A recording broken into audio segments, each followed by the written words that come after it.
Bienvenidos El Salvador, un gusto tremendo darle la bienvenida a todos ustedes en esta preciosa noche de lunes, donde arrancamos la semana, abrimos el telón disfrutando su entrevista 8 en punto.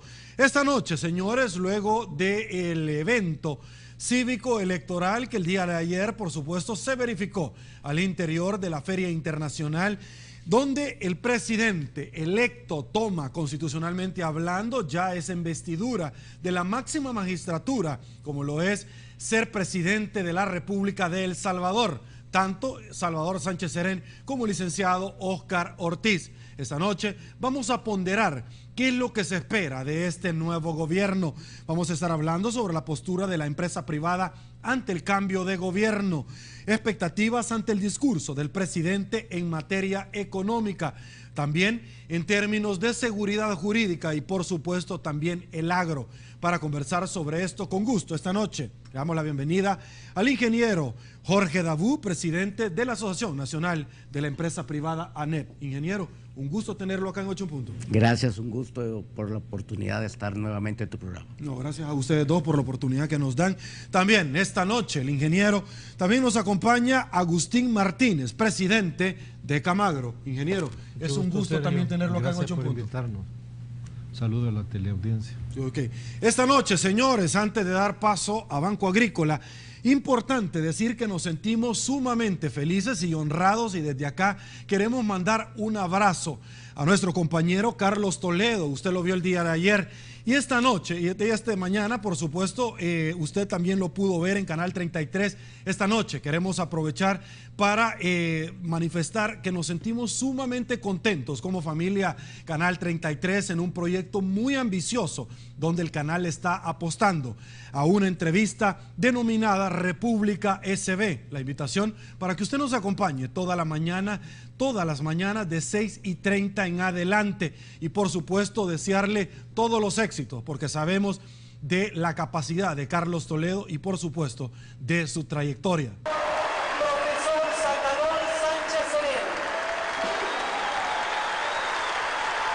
Tal como se hizo en este gobierno, continuaremos el compromiso de no más corrupción.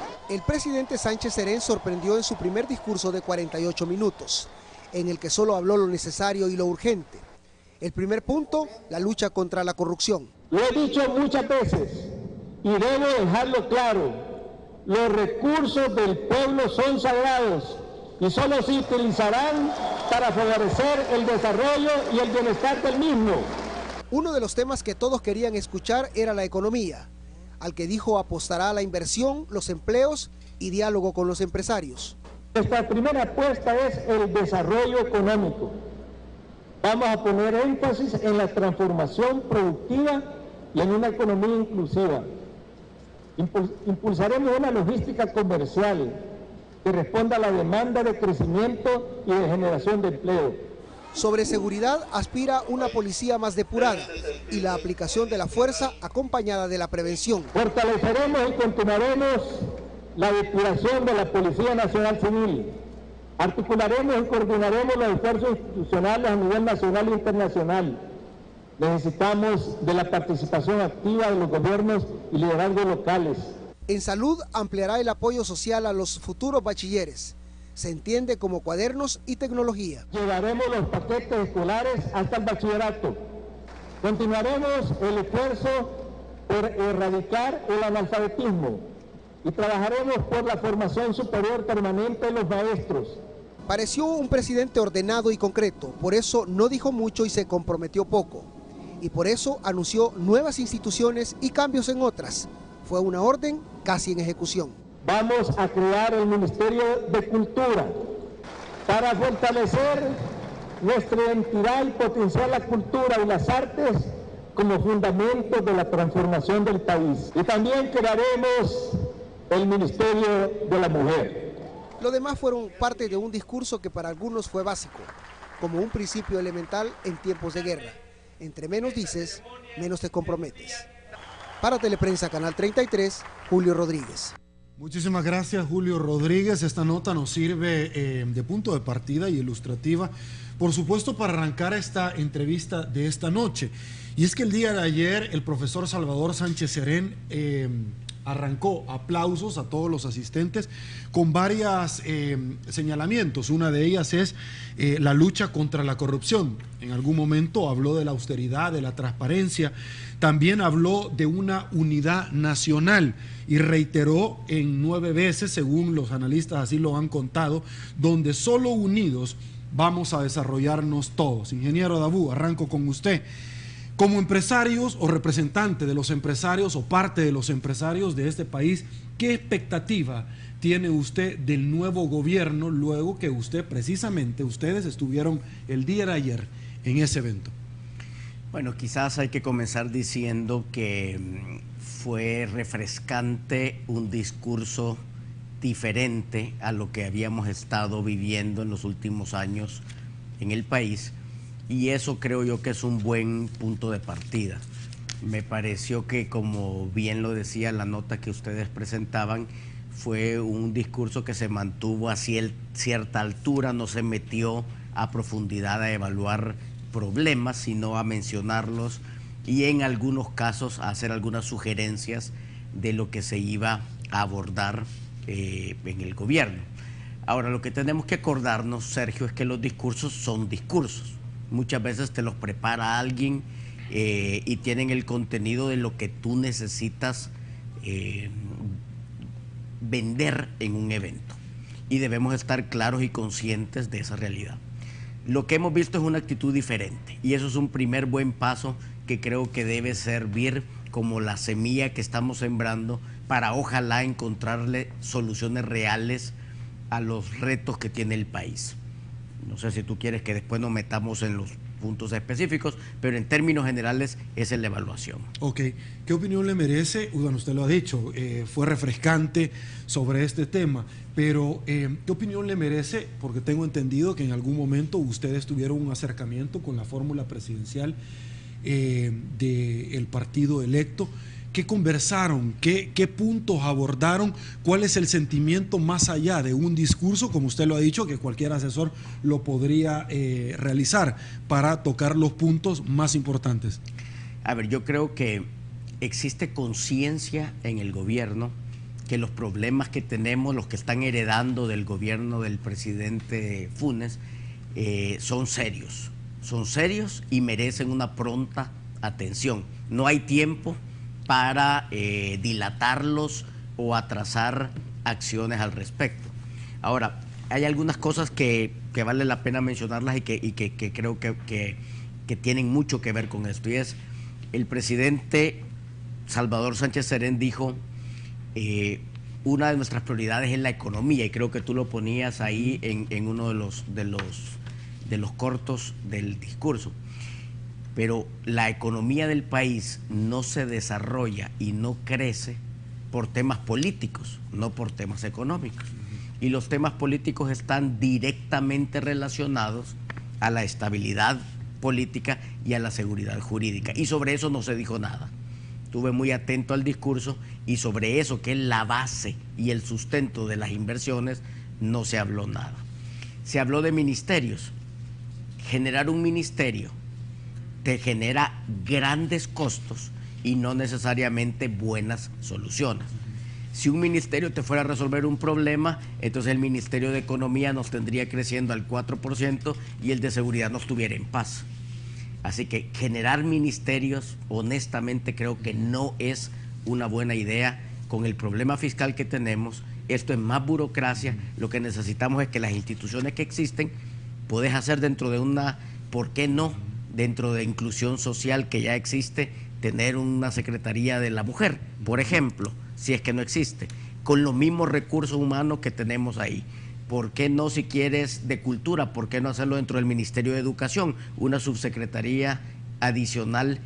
Siento que no necesitas más burocracia para resolver problemas. Al contrario, si a mí me preguntara, yo reduciría el tamaño del Estado para lograr más eficiencia. Ok, don Agustín, también la misma pregunta. Usted representa un sector muy importante de la población salvadoreña, de nuestro país. Más adelante vamos a hablar a profundidad sobre el tema de la agricultura y temas conexos. Como empresario, también, ¿qué expectativas tiene del nuevo gobierno luego de haber estado presente y haber escuchado cada una de las frases esbozadas el día de ayer por el presidente constitucional de El Salvador? Mira, yo creo que después de dar las condolencias al presidente saliente, él en los 2 primeros párrafos concentró lo que iba a ser el fondo de su discurso.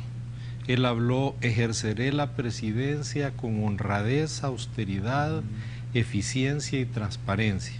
Y luego dice: trabajaré incansablemente para alcanzar los grandes acuerdos de nación. Y si tú te das cuenta, a lo largo de todo el discurso se habla mucho, y hoy lo han comentado bastante en los medios, el enfoque de unidad, conscientes de que el gobierno por sí solo no va a poder sacar adelante el país, que se necesita la convergencia de todos los sectores, y en la parte económica particularmente del sector empresarial. Yo creo que el discurso llenó las expectativas en términos cualitativos, porque sí hay un cambio de actitud, hay un cambio de mensaje, hay un enfoque hacia la unidad nacional, y eso pues todos lo vemos bien. Yo, en una forma muy personal, hubiera querido ver, aunque un amigo, un buen analista político me hacía ver que en un discurso de estos no puede ser tan programático, y se da un énfasis a la visión general que va a tener el nuevo gobierno, pero yo sí, así como se mencionó que habían recibido el gobierno previo con un déficit fiscal X, con un crecimiento o decrecimiento X, me hubiera gustado al menos ver una cifra, y es la cifra de un compromiso con el crecimiento.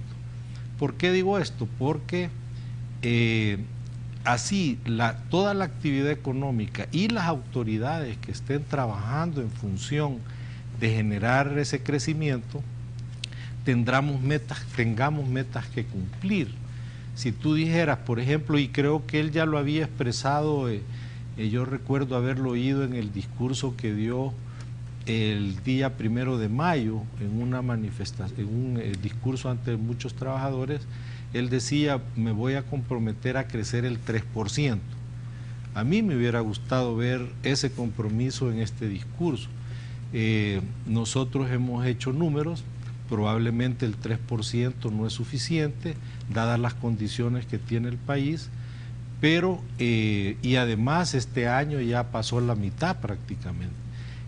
Ya tenemos poco campo para dinamizar la economía, pero sí por lo menos a partir del 2015 y probablemente 2 años pudiera haberse expresado un crecimiento de un 3%, y los últimos 2 años, porque ya el 2019 ya la mitad le va a tocar a este gobierno, podríamos haber hablado de un 4%. Eso generaría una buena expectativa, un compromiso, no solo para el gobierno, sino para todos los que tenemos que trabajar en la actividad económica, en generar empresas, generar empleo, y pues yo, en términos cuantitativos, al menos ese compromiso me hubiera gustado oír. Por lo general he oído muy buenos comentarios por el enfoque que se le dio a trabajar unidos por el crecimiento. Hay buenos comentarios sobre el mensaje integrador, no solo en el país, sino en Centroamérica. Él habló de la integración centroamericana, de facilitar el comercio, y todo eso, como decía Jorge, pues es parte de un discurso, y más adelante pues podremos hablar sobre las acciones que habrá que tomar para enrumbar el país. Perfecto, vamos a hacer nuestra primera pausa, señores, en 8 en punto. Al regresar con estos 2 caballeros que nos acompañan en esta noche, vamos a conversar sobre las proyecciones, expectativas en muchísimos rubros. Uno de ellos es la seguridad, porque particularmente el profesor Salvador Sánchez Serén se refirió en que iba a estar al frente de la seguridad de nuestro país. Lo económico es importante, lo social, lo jurídico, etcétera. Vamos a tratar de analizarlo esta noche en esta su entrevista. 8 en punto. Volvemos.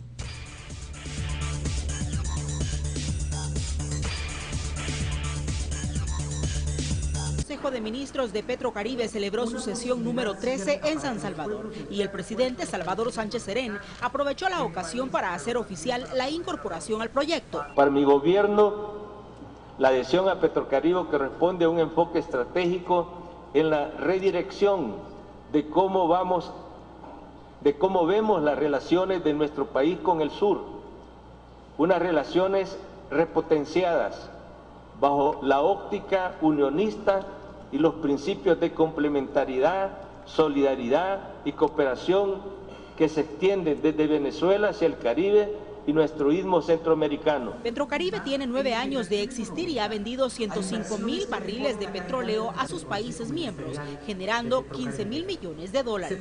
De esos, casi 5.000 millones de dólares en la factura de largo plazo han sido utilizados por los países para los proyectos sociales de los respectivos gobiernos, con la factura de largo plazo. Pero ¿cómo funciona este proyecto? Se trata de que Petrocaribe le vende directamente al gobierno combustible y este, a través de sus ministerios, lo coloca mediante las gasolineras que quieran distribuir el producto. El Salvador paga el 50% de la factura en efectivo y la otra mitad a largo plazo y con un mecanismo especial.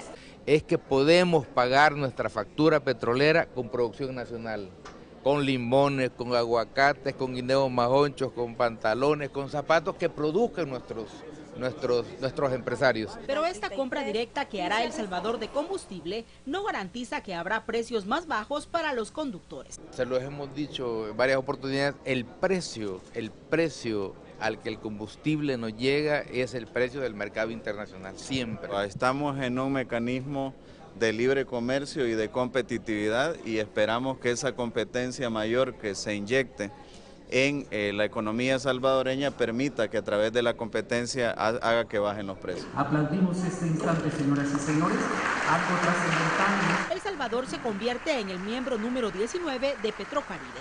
Para Teleprensa, Canal 33, Guadalupe Bonilla. Bueno, esta otra nota nos sirve también de punto de partida de ilustración sobre lo que se dijo en esta reunión y la adhesión prácticamente ya anunciada en un proyecto de nuestro país a Petrocaribe, algo que no había sucedido en el primer quinquenio. Vamos a conversar con nuestros invitados sobre este tema, pero antes damos paso a una llamada telefónica. Tenemos en línea a don Salvador Durán, quien es presidente de Adepetro. Muy buenas noches, don Salvador. Un gusto tenerlo en 8 en punto. Hola, buenas noches, Sergio. Muchas gracias por llamarnos. Estamos a tus órdenes. Gracias, don Salvador. Rápidamente, conocer cómo interpreta, cuál es su lectura de la adhesión que hace nuestro país a Petrocaribe. Mira, antes que nada te quiero decir que como gremio de gasolineros vivimos el día a día comercializando este producto. Por lo tanto, nuestra expectativa casi de urgencia es recibir un poco de parte del gobierno los detalles que nos permitan garantizarle a todos los agremiados y a los inversionistas nacionales que se dedican a esta industria. ¿No lo han recibido hasta este momento, don Salvador? Hasta ahora no. Okay. Entonces, sabemos que el gobierno recién ha tomado cargo de sus funciones, pero estamos seguros que seguramente mañana nos van a facilitar los detalles que nos permitan darle certeza a los inversionistas nacionales que se dedican al día a día a este negocio. Okay. ¿Han solicitado alguna reunión con el nuevo ministro de Economía? No, aún no le hemos solicitado. Estábamos esperando que asumiera el cargo. Sin embargo, hemos mandado y hecho públicas nuestras inquietudes respecto a conocer los detalles en diferentes medios desde principios de mayo. Pero quiero hacer una pausa aquí, Sergio, y decirte que como gremio queremos ver este acuerdo desde un punto de vista pragmático y no encontramos más que beneficios en lo que el acuerdo en sí ofrece. Todo depende, Sergio, si realmente es aprovechado al máximo, con visión de país, buena voluntad, y con audacia. Para decirte audacia me refiero a la gran oportunidad que tenemos identificada, que es que el 40% del producto en combustibles se puede pagar con producto agrícola, pero sobre todo con producto manufacturado. Venezuela actualmente tiene unos problemas para acceder a divisas y para importar bienes serios. Entonces, en esta cláusula especial del acuerdo, si el espíritu emprendedor del salvadoreño sabe aprovecharla, seguro van a haber muchas oportunidades. Okay. ¿Ve usted algún tipo de problemas, don Salvador, como representante de los empresarios distribuidores de estaciones de servicio, que el gobierno directamente traiga este producto y que aquellas personas que desean distribuirlo lo hagan? Muchas personas esto lo entienden como a institucionalizar este servicio, y de pronto el tema de comercialización con otras empresas puede estar en desventaja, por decirlo así, por la forma de pago. Definitivamente vamos a estar pendientes que no haya ninguna desventaja para los que nos dedicamos a distribuir otros productos que no sean los de Albapetróleos. Sin embargo, déjame decirte que en otros países que hemos visto esquemas similares no se dan ese tipo de problemas. Al contrario, si se deja abierta la posibilidad de que al país ingrese producto de otros productores y no exclusivamente de Venezuela, se dejará abierta la competencia a ese nivel, al nivel de importación, y será PDVSA quien tendrá que competir por ganar un espacio en el mercado nacional para ser la primera opción de los importadores tradicionales en el país. Ok. Don Salvador, muchísimas gracias por el tiempo destinado a su entrevista 8 en punto. Muy buenas noches. Adiós, Sergio. Saludos a todos. Gracias. Don Jorge, arranco con usted sobre este tema que es muy importante. Es un tema que para muchos suena muy ambicioso en términos de país. Estamos hablando que el 40% se paga acá y el otro 60%, si me equivoco me corrige, a 25 años plazo. Se ponderó en alguna medida que rondaba la venta en $400 millones que iba a ser trasladado para obras sociales, etcétera. Sin embargo, otros dicen, sí, pero esto es una deuda de nación. Por favor. A ver, primero coincido con algunas de las preocupaciones que mencionaba Salvador, son totalmente válidas, hay que conocer los detalles del proyecto. Lo que creo que es importante, y tú lo mencionabas, es que esto es deuda. Esto tiene que ir a la Asamblea Legislativa para una aprobación porque esto es deuda. Pero el problema es el siguiente: suena bonito, suena interesante y suena atractivo que te digan, no, si yo les voy a pagar con frijoles, con majonchos y con esto. El tema es cómo eso es contabilizado en las cuentas del Estado salvadoreño y del Estado venezolano, porque lo que ha estado sucediendo ahorita es que un producto que, te pongo un ejemplo, el café, se compra a 60 y allá se mete a 140 y la resta es dinero para comprar almas, porque tampoco tenemos que ser ingenuos. Esto no es un proyecto. Venezuela no es la Madre Teresa de Calcuta. Venezuela es el autoritarismo más grande que existe en América Latina, un riesgo para la democracia y para la libertad de los pueblos. Entonces tú no puedes esperar de un padre como ese buenas acciones que vengan acompañadas de este proyecto. Este es un proyecto político. Nosotros no conocemos los detalles. Lo que te puedo decir es que el proyecto político es peligroso.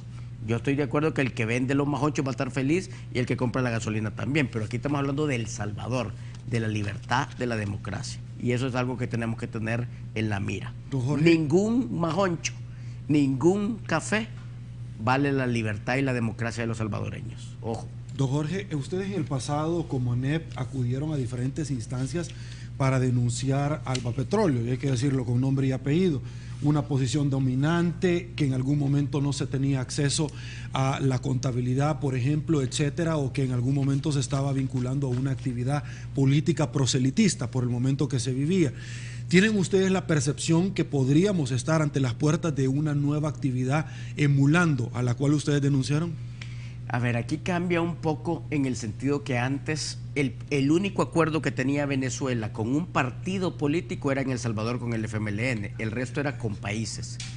Y por lo tanto esto cambia en el sentido que ahora quien va a deber, antes debía el FMLN y sus alcaldías, ahora quien va a deber es el país completo. Es una diferencia que hay que, por eso te digo que es importante que conozcamos cómo se va a manejar esto, cómo la Asamblea Legislativa va a aprobar estos temas. Ok, don Agustín, importante conocer su percepción sobre este proyecto que se firma y, como ya lo dijimos, va a pasar sobre el conocimiento o en conocimiento de la Asamblea Legislativa. ¿Por qué? Ya lo decía anteriormente don Salvador, es pagarles con elementos procedentes de la agricultura a la cual usted dignamente representa. ¿Cuál es su ponderación de esto? Bueno, yo creo que este es un proyecto que, sin conocerlo plenamente, solo por lo que he leído de cómo funciona en otros países, creo que hay que verlo en tres ángulos. El primero es el ángulo político, eso tiene su connotación y ya se habló. Pero yo creo que los otros dos ángulos son el enfoque de financiamiento al país, que tendrá que cumplir todos los requisitos que el país establece para un endeudamiento del gobierno, y el otro es la parte comercial, que es, digamos, la otra pata de esa mesa, porque se habla de que es un mecanismo prácticamente de trueque, donde nos estarían entregando petróleo y nosotros algunos insumos básicos para la economía de Venezuela o productos más elaborados que se necesiten allá o en otros países del sur, porque se vende como una oportunidad hacia el sur. Yo creo que esa parte hay que estudiarla con mucho cuidado. Digamos, el presidente decía en su discurso que va a consolidar la estrategia de movilidad, logística, transporte y puertos. Yo creo que hacia el sur uno de los problemas que hay es precisamente eso. No existen muchas veces los mecanismos y la logística para exportar como existe hacia el norte y hacia otros mercados del mundo. De hecho, la iniciativa privada, pues, si ve oportunidades en los mercados del sur, los va a aprovechar a través de un mecanismo como este. Pero solo te quiero dar algunas cifras. Digamos, las prioridades de nuestras exportaciones en un 45% están orientadas hacia Estados Unidos. El 40% va hacia Centroamérica. A Europa va el 4% y el resto del mundo, incluido todo el cono sur del hemisferio, es el 1%. Entonces yo creo que se tiene que ver como un mecanismo que podrá generar oportunidades comerciales, pero yo creo que no con esa visión debamos descuidar, y yo creo que aquí eso es un poco el riesgo, descuidar lo que ya tenemos avanzado, donde hay oportunidades grandes, como es el mercado de los Estados Unidos, el mercado de Europa con el reciente acuerdo de asociación, y por supuesto Centroamérica. Centroamérica, si tú ves cómo se han dinamizado las exportaciones de El Salvador a Centroamérica en los últimos años, es fabuloso lo que puedes encontrar ahí, porque mucho de ese esfuerzo de pequeñas y medianas empresas que muchas veces no podrán exportar a otros mercados más sofisticados. Pero digamos, con ese contexto hay que analizar este proyecto y ver si realmente es una oportunidad para crecer. Ok, autoridades del gobierno de los Estados Unidos con sede en nuestro país se pronunciaron sobre este tema, como usted pudo haber visto, y dijeron que ellos van a ser respetuosos porque en algún momento se había manifestado puntualmente sobre que corría riesgo la aprobación de Fomilenio, los cuales ellos han salido al paso y han dicho que respetan la autodeterminación de los pueblos en este sentido. Don Agustín, ¿esperarían ustedes que en alguna medida se les tome en cuenta también para este proyecto que resulta hoy por hoy en papel, como lo lo ha dicho don Salvador, sumamente ambicioso, o que únicamente se les pondere a las empresas que están directa o indirectamente relacionadas con Alba Alimentos, por ejemplo? Mira, yo creo que si el mecanismo se crea y pasa todos los tamices para que se genere y se dinamicen las operaciones, yo creo que los empresarios van a ver si es realmente una oportunidad, porque yo creo que una de las partes que más complicadas hacia dirigir mercaderías hacia el sur es el costo, además de que tú tienes en el sur países que nos llevan mucha delantera, no solo por su tecnología, sino por las grandes extensiones, por ejemplo, en el campo agrícola, como Brasil, Argentina, que también surten estos mercados. Entonces, desde el punto de vista de competitividad, yo creo que se deberá hacer mucho para lograr penetrar esos mercados. Nosotros, pues, es uno de los temas que siempre traemos a la mesa. O sea, el país ha perdido competitividad y si queremos aprovechar esto como una oportunidad, pues tendremos que mejorar la competitividad en general del país. Ok, antes de irme a una pausa rápidamente, don Jorge, porque en el otro segmento vamos a hablar acerca de la reforma fiscal que el gobierno saliente estaba proponiendo. Y es que déjeme compartirle rápidamente, bueno, con relación a la inversión, la CEPAL determinó que fueron 347 mil millones de dólares, los que no vino solo en el 2013 de inversión extranjera. FUSADES estimó, señores, acá en esta tribuna de entrevista, donde solamente crecimos el 0.8% en el 2013. Sin embargo, don Jorge, algo que quiero hablar es el tema corrupción, porque el profesor Salvador Sánchez Serén, sobre el manejo de los recursos públicos, el presidente dijo que va a ejercer la presidencia con honradez, austeridad, eficacia y transparencia. En algún momento alguien pregunta, ¿va a abrir las puertas de casa presidencial a la corrupción, como el señor Funes lo dijo cuando estaba asumiendo? ¿Por qué? Porque un rotativo del fin de semana estableció que Casa Presidencial gastó del 2009 al 2014 950 millones de dólares. Solo en el rubro de publicidad fueron 60 millones. ¿Don Jorge? Bueno, la verdad que cuando tenemos un país con tanta necesidad como el nuestro, ver ese tipo de cosas es extremadamente lamentable. Cuando yo escuché al presidente Sánchez Serén que empezó a hablar de ese tema, a mí me alegró mucho, hasta que dijo la última frase que dijo, como el gobierno actual, porque el gobierno actual no ha sido un gobierno que ha guardado los recursos de la sociedad de una manera correcta.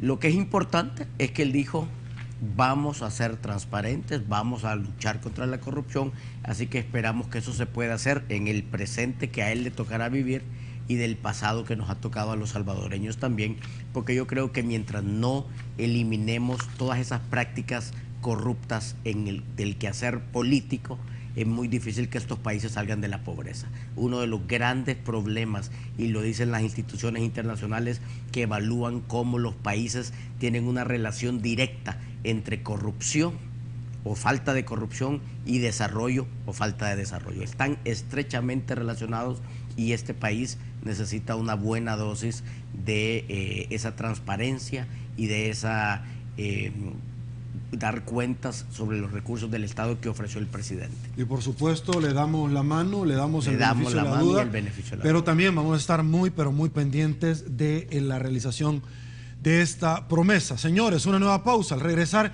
vamos a hablar sobre el paquete de reformas fiscales que el gobierno saliente planteó y que no obtuvo los votos necesarios. Volvemos.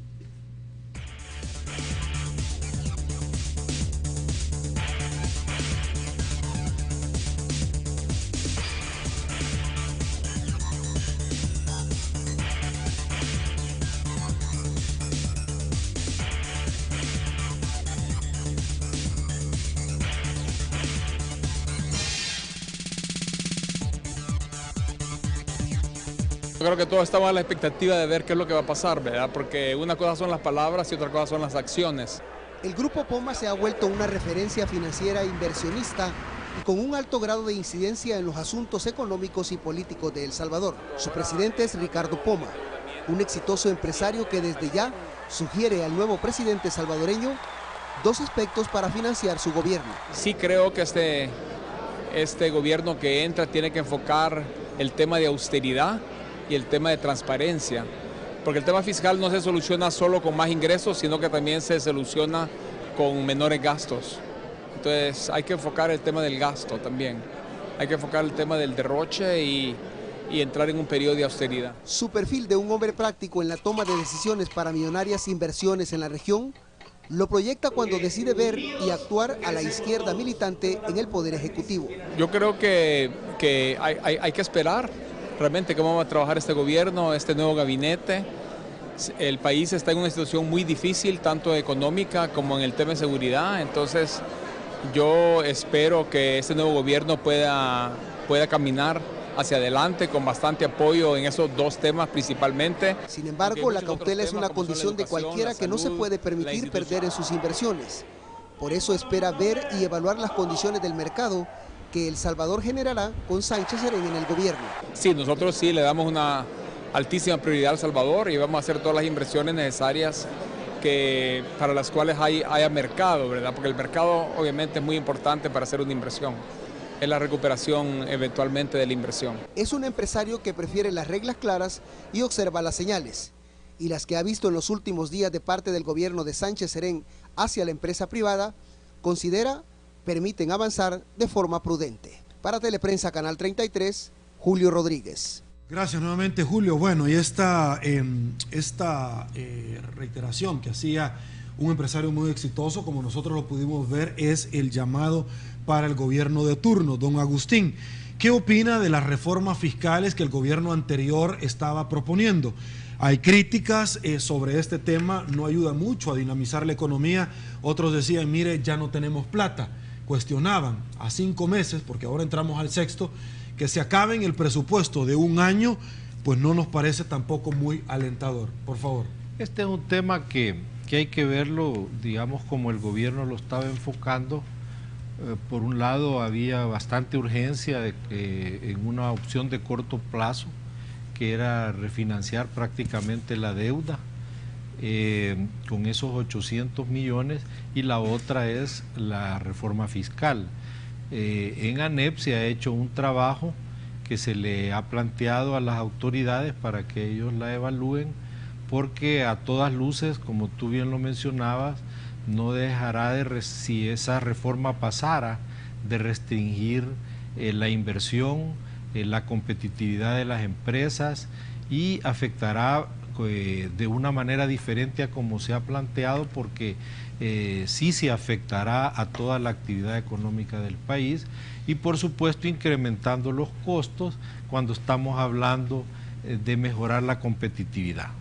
Yo creo que, digamos, con esos temas en la mesa se puede iniciar una muy buena discusión con el gobierno entrante, quien ha dado sus señales de que está dispuesto a analizar los planteamientos que se le han hecho desde la perspectiva privada, y por supuesto ojalá se pueda caminar en una dirección en búsqueda de los objetivos grandes del país, que es crecimiento, generación de empleo y generación de actividad económica. Ok, don Jorge, hubieron, como dice don Agustín, en las últimas semanas algún tipo de espíritu por aprobar algún tipo de reformas con urgencia.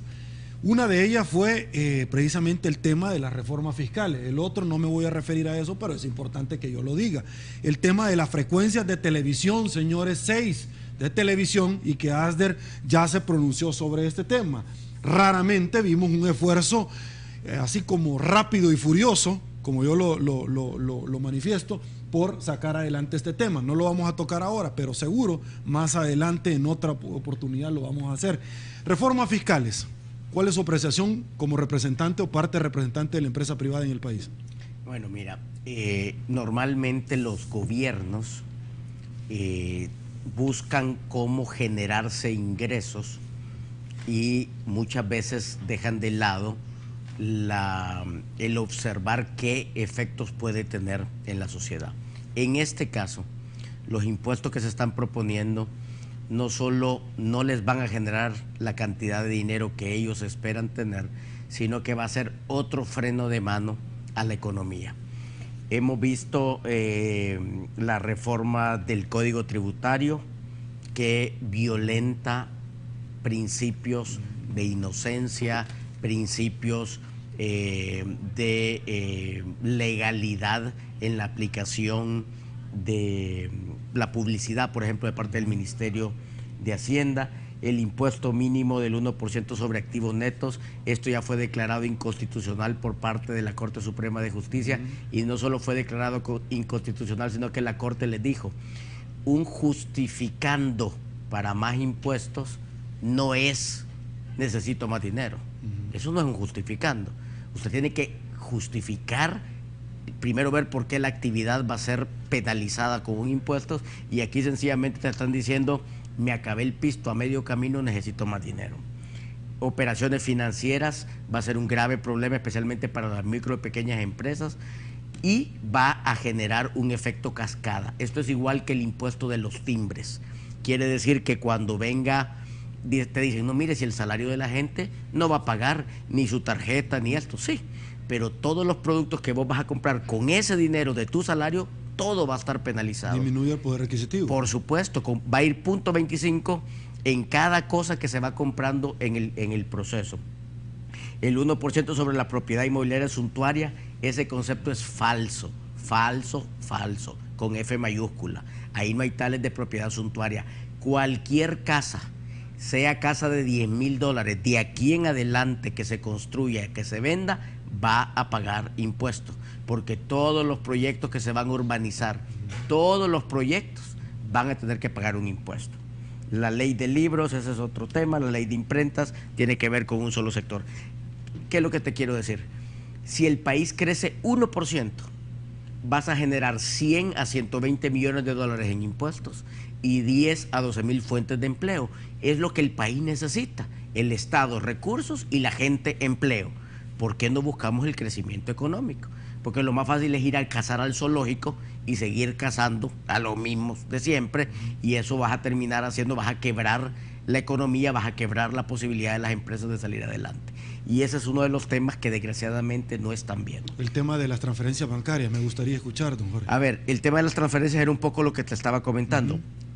Cada vez, por ejemplo, que tú haces una importación y se lo pasas a un productor local, el productor local que compra un insumo, que vende un producto o que distribuye algo, cada una de esas transacciones del productor local, y lo subrayo, le va a ir agregando un 0.25 a cada uno de los valores. Por lo tanto, al final, el que termina consumiendo el producto lleva una cascada de costos. Y por eso muy bien lo definía Avanza en una de sus noticias, que ponía una bolsa de canasta básica con todo lo que eso va a implicar en el aumento en el costo. ¿Cómo ve usted el tema hoy por hoy, don Jorge? Ya que, si bien es cierto, no se tuvo la aritmética legislativa en el pasado gobierno, en este que acaba de terminar funciones, sin embargo, hay muchas expectativas para este. El ministro de Hacienda, entiendo que manifestó que va a tomar los insumos de todas las personas que convoquen en una reunión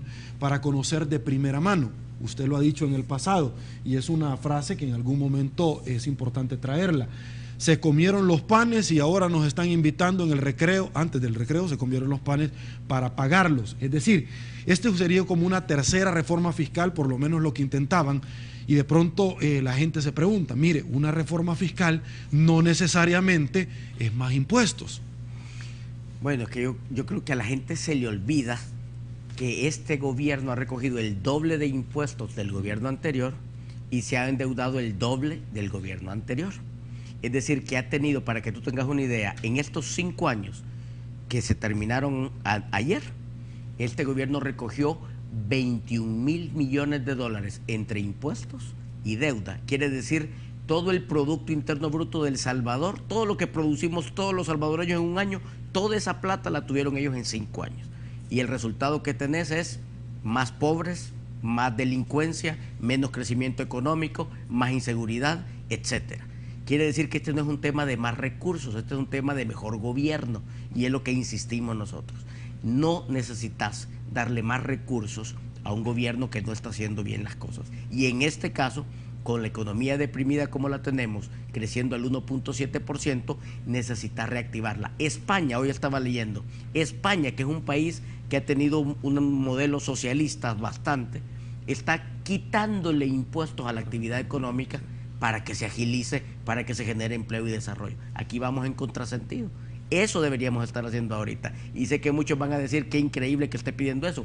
Eso deberíamos estar haciendo si queremos generar desarrollo, impuestos y fuentes de empleo en el país. Don Agustín, la agricultura se ha venido resintiendo no en estos 5 años, en los 20 años anteriores, porque ahora se viene a incorporar un nuevo elemento. Antes eran los 20 años de arena, ahora dicen no, los primeros años del gobierno anterior. El tema de la reforma fiscal se le apuesta a que los comerciantes informales lleguen a formalizarse. Con este tema, la agricultura puntualmente y los impuestos de los cuales esta reforma ya vaticina, es posible que un agricultor en pequeño vaya a llegar a legalizarse, ir a sacar su documentación necesaria en Hacienda para empezar a pagar impuestos, etcétera. ¿Es posible? Pues mira, es difícil y yo creo que si algo en algo se debe trabajar es en buscar la manera de que todo aquel trabajador informal o empresario informal entre a la economía formal. Y con muchas de estas medidas lo que se hace es evitar eso, porque ellos, por ejemplo, si tú te formalizas y vas en toda esa cadena controlado por el Estado, probablemente vas a ver que tu costo sube comparado a aquel que no entra.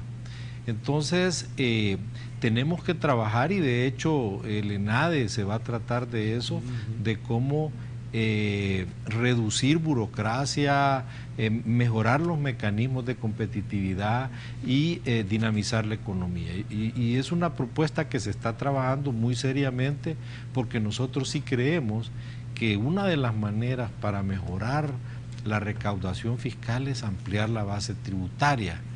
Hay gente que no le gusta ese concepto y muchas veces el gobierno ve más fácil por la capacidad que tiene ir donde ya pues tradicionalmente lo hace. Pero yo creo que sí todos los sectores de la economía y de la sociedad debemos de trabajar en esa línea para formalizar más toda la actividad económica. Ok, señores, pausa, volvemos en segundos.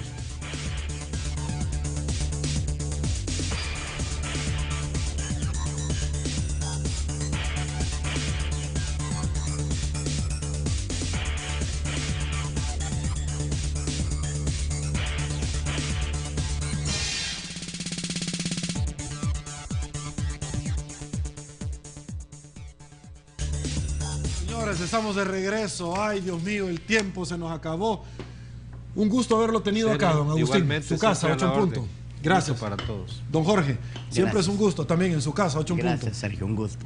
Gracias. Amigos televidentes, quedan bien acompañados. A continuación se viene Solo Fútbol.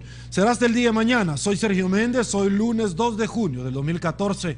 Así están las cosas, hoy por hoy, en nuestro país. Será hasta el día de mañana. Pase buenas noches y una vez más, como todas las noches, que el Señor los bendiga a todos.